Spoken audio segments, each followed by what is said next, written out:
Folk som kjenner meg, de vel ikke overrasket at jeg kjøpte en sånn bil, fordi de vet at jeg liker gamle biler. Grunnen til at jeg valgte 57-modell at jeg synes den rett og slett den fineste. Rumpa på 57 og de vinga bak fint, og fronten den litt mer bøs. Jeg heter Lars Erik Blokhus, kommer fra Sande i Vestfold og bor i Sande og spiller i bandet Plumbo. Og jeg veldig interessert i bil.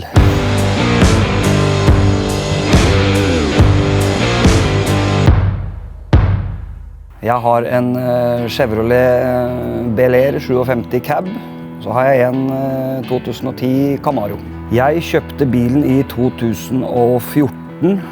Jeg leita som en gal på Finn og overalt, så kom jeg over en i Danmark. Så da stakk jeg over dit og så på den og tok med meg den hjem. Da var den var kjørbar, men den måtte ta en skjev da, og det har jeg gjort. Jeg begynte i garasjen her, og jeg liksom skulle gå på en vinter, og sånn som alle kanskje tenker da. Men det fant jeg fort ut, at ikke har jeg tid, og ikke har jeg plass, og ikke har jeg erfaring. Så jeg fikk gjort noe da, men da tenkte jeg, da jobber jeg med det jeg gjør, og så får jeg heller noen andre til å gjøre det. Så jeg sendte meg av gårde til en som driver American Garage i Polen, en amerikaner. Ja, jeg dro ned til Polen, tok fly og tog, og gikk på strippeklubb og alt det der. Og så skulle jeg hente bilen, og var så spent, for at jeg hadde jo fått masse bilder og oppdateringer og full rapport fra de 2 årene han var borte. Så, men fy fader, og når den sto der nypolert og blank og fin, og alt var gjort 100% riktig. For det jo noe med det at ting skal gjøres riktig også, i forhold til interiør og sømmer og alt sånt nå. Så nei, det var innmari kult. Det var bra, og veldig fornøyd. Jeg har gjort oppgradering på motor, gir og brems og styring. Motor en 350 med 700-kasse. Skivebrems foran og tannstandstyring. For jeg ville, ja, det har noe med sikkerhet, med bremsa, og så ville jeg at jeg skal sitte og kjøre 5-6 timer da, godt.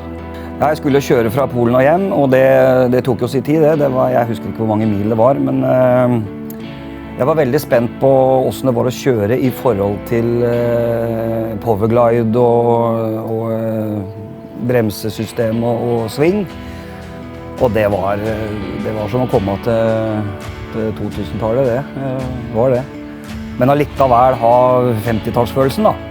Og det dura nedover Polen og Sverige og tommel opp og sto i noe kø på bensinstasjoner og folk kom og tok bilder og skulle sitte inni og ja, det var veldig, veldig bra tur.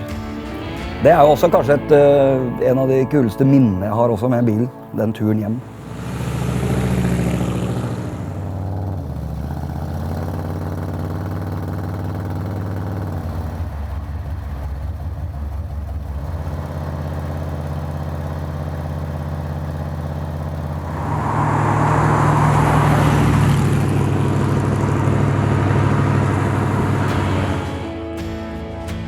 Det som med amerikansk bil, det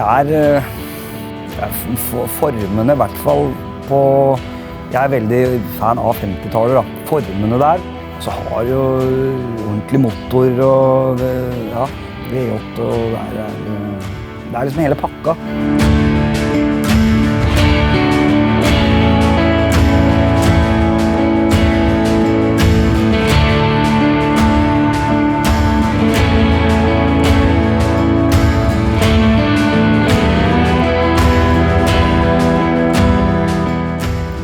Jeg har alltid ønsket meg en cab, og alltid ønsket meg Bel Air. Har jeg endelig fått drømmen oppfylt, liksom.